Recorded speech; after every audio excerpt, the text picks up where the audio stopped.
dimanche. C'est Mauro Icardi au Real Madrid pour 15 millions d'euros. Donc, c'est As qui sort ça. Est-ce que ce serait une. Et puis, une info confirmée par son agent qui a expliqué, qui parlait, qui discutait effectivement avec le Real Madrid. Est-ce que Mauro Icardi au Real Madrid, ce serait une bonne idée pour le Real? Est-ce que toi, tu le signes ou est-ce que toi, tu le prends ou tu le prends pas?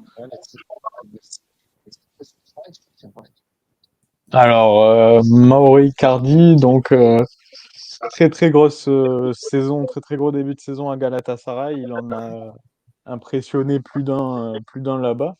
Et donc il a prouvé que c'était quand même toujours un très bon attaquant comme il l'a été à l'Inter Milan notamment. Et même si ça a été très compliqué par la suite au PSG. Même si le Real Madrid manque d'un neuf, voilà, on a vu encore ce week-end, c'était Roselu titulaire, étant donné que du coup Vinicius est blessé pour l'instant. Mais voilà, tu as Bellingham qui carbure, Rodrigo qui sort un match hallucinant ce week-end. Moi, je pense que si j'étais Real, j'irais pas sur Icardi. Ok. Je pense qu'ils iront pas dessus. Je pense qu'ils attendront, ils finiront la saison comme ils l'ont commencé. Ils attendront l'arrivée du petit Hendrik l'été prochain et au poste d'avant-centre. Et je pense que c'est la meilleure décision. Moi, je pense qu'ils ont fait une erreur en ne se positionnant pas sur le dossier Harry Kane, qu'ils ont laissé filer au Bayern Munich, qui pour moi est le meilleur neuf d'Europe. Et voilà, quand on voit l'entente qu'il a en sélection avec Jude Bellingham, ça aurait pu faire beaucoup de dégâts au Real. Et donc voilà, donc moi, Icardi, c'est très loin de ce niveau-là. C'est un peu une roue de secours, comme l'est déjà Roselu.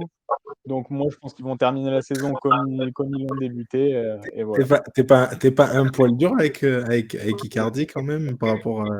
Enfin, je veux dire, c'est une roue de secours, mais quand même une roue de secours. Pas forcément. Je vais pas employer forcément le mot de luxe, mais pas loin, parce que je sais pas, Ouais, non, moi non, j'aime. c'est un très bon joueur, mais non, non, c'est un très bon joueur. J'aime beaucoup Icardi, mais oui, bah, comme Roselu est un très bon attaquant, mais force est de constater qu'au Real Madrid, il sert de roue de secours. Derrière le trio Vinicius, Rodrigo, Bellingham, t'as pas de place pour mettre grand monde. Et je suis pas sûr que ça soit Icardi qui fasse bouger la hiérarchie.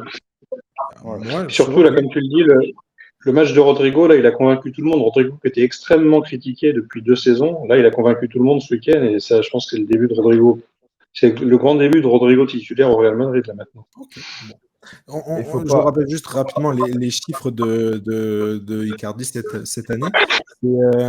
Enfin, cette année, non, depuis qu'il est au Galatasaray, donc c'est 42 matchs, 37 titularisations, 35 buts et 12 passes décisives.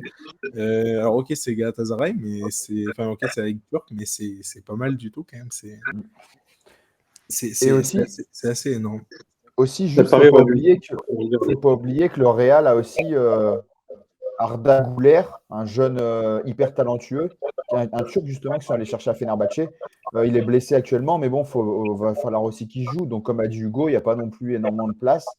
Voilà. Et puis, ils ont peut-être aussi le dossier Mbappé en tête toujours. On ne sait pas pour la saison prochaine. Donc, voilà. Ok, très bien. Je pensais que ça allait plus vous convaincre. Vous voyez, je me suis trompé, gars. Je me suis trompé là-dessus, Mauro Icardi. Donc, au Real Madrid, si le Real Madrid nous écoute, c'est pas une très bonne idée.